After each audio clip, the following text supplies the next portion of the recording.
Di ba kahayag ang Diyos? Ang Biblia kahayag po. Kaya ingon sa Salmo 119 verse 105, ang imong pulong mao'y suga nga magtultol ka nako ug mao'y kahayag sa akong agianan. O niya kinahanglan magbasa ta, magtuon gyud ta ug mamatik ta sa pulong sa Bible kay lamdag ni sa atong agianan. Ug sa katapusan, no, unsaon man pagbag-o sa tao sa ikaw galingong paningkamot o ngayon ka lang wala man ginapakaon pinagi sa pulong. Di ba dili? Wala ka baguhan.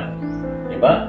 Kay ngano di ay mabag-o lang ang tao diha sa iyang kaugalingon kung ang iyang kalag ginapakaon niya pinaagi sa pulong sa Dios. Mo ni hinungdan nga daghan kaayo ang nagsigi og simba pero maura gihapon ang bagasan. Dautan lang gihapon. Diba? So kinahanglan di ay nga kung magsimba gyud ay ta, kinahanglan nga mamati gyud ay ta sang giwali sa pari, giwali sa mga pastors o giwali sa uban pang mga leader diha sa simbahan. Kay sa pinaagi ni ana, matudloman ta, makorekta, magiyahan ta. Labaw sa tanan, maiwagan ang atong dalan aron nga dili kita mangit-ngita